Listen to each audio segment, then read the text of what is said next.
আলাইকুম এভরিওয়ান, কেমন আছেন সবাই? আশা করি তো এই রমজানের মধ্যে সবাই আলহামদুলিল্লাহ অনেক অনেক ভালো আছেন। তো আজকে হচ্ছে দ্বিতীয় রোজা, তো আজকে হিসাবে কিন্তু তৃতীয় রোজা হয়ে গেছে। তো গতকালকে একটু ব্যস্ত ছিলাম, সেজন্য দ্বিতীয় রমজানে কী করলাম আপনাদের সঙ্গে শেয়ার করতে পারিনি।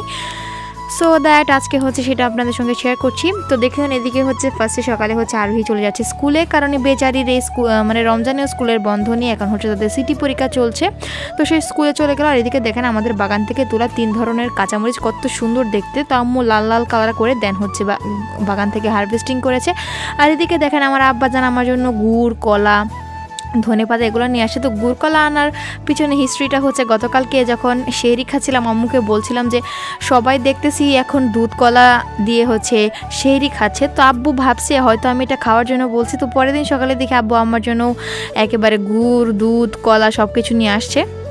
আর এদিকে দেখেন যেহেতু যদিও আমরা রোজা রেখেছি, রাতের জন্য তো রান্না করতেই হয়। তো এদিকে হচ্ছে দুপুরে জোহরের নামাজটা পড়ে আমরা এদিকে চলে আসছি মানে আমাদের ডিনারটা রেডি করার জন্য। তো এদিকে আমাদের ডিনারে বেশি কিছু না, তো রোজার মধ্যে কিন্তু ইফতার করে তেমন কিছু খাওয়া যায় না রাতে, সেজন্য আমরা সিম্পল আইটেম করতেছি।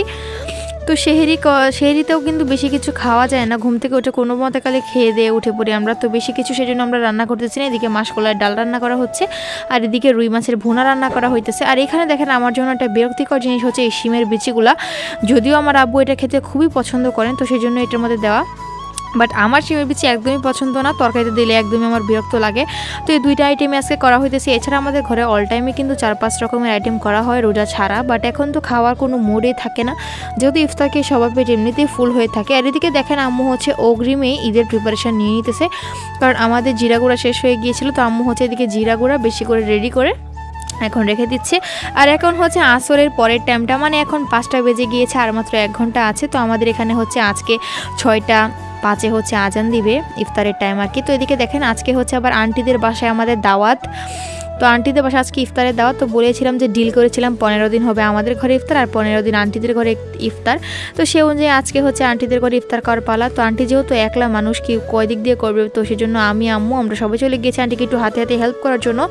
আর এমনিতে যে যেমনই অলস হোক না কেন, রমজান মাসে কিন্তু সবাই অ্যাক্টিভ হয়ে যায় ইফতারটা বানানোর সময়, সবাইকে হাতে হাতে হেল্প করে। তো এদিকে হচ্ছে আম্মু আমরা চলে আসলাম, এসে হাতে হাতে হেল্প করতেছিলাম। আর এদিকে দেখেন আমাদের মাহিও চলে আসছে কোচিং থেকে। তো এদিকে দেখেন এখন হচ্ছে আঙ্কেল চলে আসলো খান থেকে জিলাপি নিয়ে, যেটা না হলে কিনা আমাদের আঙ্কেলের হয়ই না। তো ইফতারে কিছুক্ষণ আগে গিয়ে আঙ্কেলটা নিয়ে আসছে, মানে আঙ্কেলের মাছ এটা লাগবেই। তো ছিল চপ, বড়া, বেগুনি, ছোলা বুট, জিলাপি, খেজুর, সালাদ, মুড়ি, এগুলো ছিল শরবত। তো এদিকে দেখেন আমার ভাই হচ্ছে রোজা রাখতেছে আলহামদুলিল্লাহ। এবার হচ্ছে মাহি ট্রাই করবে সবগুলো রোজায় রাখতে। তো এদিকে আমরা সবাই অপেক্ষা করতেছিলাম কখন আজান পড়বে, আর সবাই এদিকে হচ্ছে আস্তে আস্তে রেডি হচ্ছিল ইফতার করার জন্য। দেন হচ্ছে আলহামদুলিল্লাহ আজানটা পড়েই গেল।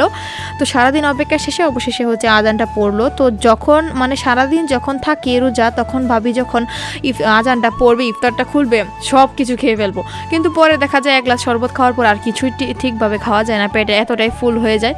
তো এদিকে হচ্ছে সবাই মিলে খাওয়া দাওয়া করতেছি। দেন হচ্ছে বড় বোলের মধ্যে মুড়িটা মিক্স করে ফেললাম, যেটা হচ্ছে ইফতারের মেন মজা, একটা বড় বোলের মধ্যে সবাই মিলে ইফতার করার। তো আজকের দিনটা এভাবেই শেষ করলাম। আর দ্বিতীয় রোজাটাতেও কিন্তু অনেক বেশি এনজয় করেছি। তো আপনারা কেমন এনজয় করেন অবশ্যই কমেন্টে জানিয়ে দিবেন। খোদা হাফেজ।